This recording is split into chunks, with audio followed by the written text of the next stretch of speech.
Assalamualaikum warahmatullahi wabarakatuh. Apa kabar sahabat beriman? Selamat datang di Magenta Islam.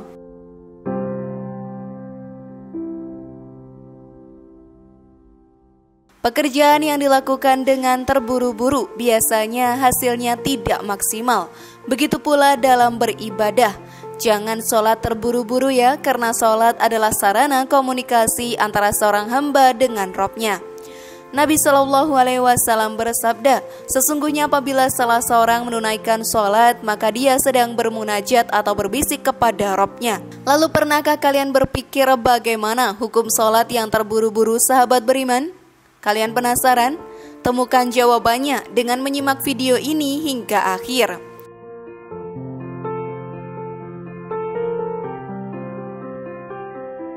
Inilah fakta sholat yang terburu-buru bolehkah?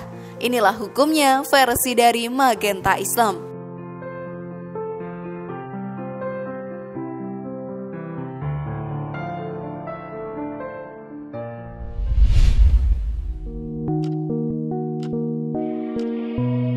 Pentingnya kedudukan khusyuk, maka kehilangannya berarti rusak hatinya.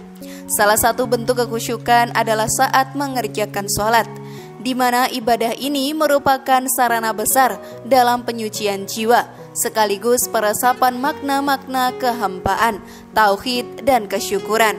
Maka khusyuk dan sholat adalah dua hal yang tidak dapat dipisahkan. Dikutip dari buku berjudul Mutiara Ihya Ulumuddin karya Al-Ghazali, bahwa penegakan sholat merupakan pemusnahan sifat angkuh dan pembangkangan terhadap Allah Ta'ala. Oleh karenanya, penunaian sholat secara sempurna dapat memusnahkan ujub, ghurur, bahkan seluruh kemungkaran dan kekejian. Seperti yang kita tahu sahabat beriman, bahwa sholat merupakan cara kita berbicara dengan Allah Subhanahu wa Ta'ala. Maka kita harus membawa serta hati kita ketika melakukannya. Namun sayangnya banyak sekali orang yang terkadang begitu terburu-buru dalam mengerjakan sholatnya. Bagaimana Islam memandang ini semua, sahabat beriman? Mari kita bahas bersama.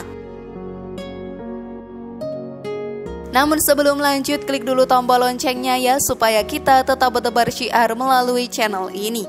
Mari berbagi pengetahuan dan ilmu yang bermanfaat. Amin ya robbal alamin.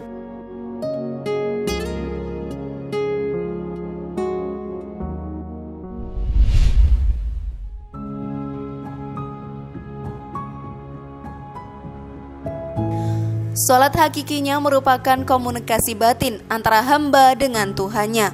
Apabila hubungan batin khusyuk tidak terbangun, maka sholat yang dilakukan tidaklah sempurna, bahkan sia-sia, karena komunikasi batin dengan Tuhan tidak terjalin. Membangun khusyuk dengan cara konsentrasi, menatap satu titik di tempat sujud, memahami arti bacaan, menghadirkan Allah di dalam hati dan sebagainya, ternyata tidaklah mudah atau sulit, bahkan teramat sulit. Menatap titik di tempat sujud memang membantu agar pandangan mata tidak kemana-mana, akan tetapi tidak membantu mencegah pikiran untuk tidak kemana-mana. Demikian pula dengan konsentrasi. Mempraktekkan konsentrasi dalam sholat seperti mengarahkan anak panah dari busur menuju sasaran bidik, rupanya juga kurang logis.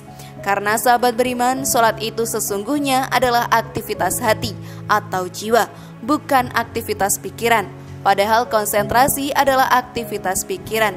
Ali bin Abi Thalib menjelaskan, khusyuk tempatnya ada di hati. Ia adalah perasaan di dalam jiwa yang nampak dari anggota badan dalam bentuk ketenangan dan ketawadukan.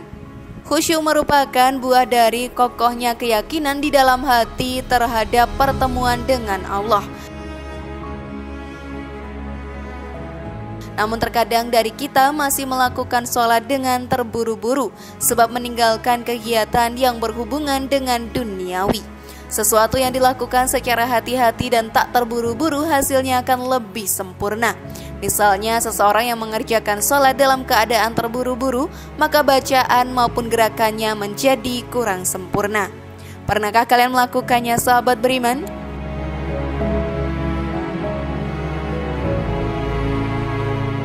Tergesa-gesa dan terburu-buru hukumnya makruh dan tidak layak. Berdasarkan sabda Nabi SAW, jika kalian mendatangkan sholat, maka hendaklah dengan tenang atau tidak tergesa-gesa. Apa yang kalian dapati ikutilah, dan yang terlewatkan maka sempurnakanlah. Al-Bukhari Kitab Al-Azan 635, Muslim Kitab Al-Masajid 603. Seyogyanya kita lebih bisa menyadarkan diri ketika melaksanakan sholat bahwa kita akan menghadap Tuhan Sang Pencipta. Tentunya segala adab dan penghormatan harus kita lakukan karena yang kita hadapi bukan sembarang orang, melainkan Tuhan yang menciptakan kita, yaitu Allah Subhanahu wa Ta'ala.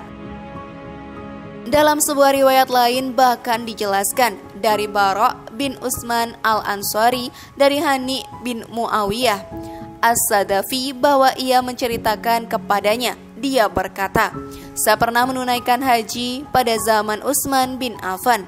Lalu saya duduk di masjid Nabi SAW. Lalu ada seorang laki-laki sedang menceritakan hadis kepada mereka. Ia berkata, pada suatu hari kami berada di sisi Rasulullah SAW. Lalu datanglah seorang laki-laki dan sholat di tiang ini dengan tergesa-gesa sebelum menyempurnakan sholatnya. Lalu ia pun keluar.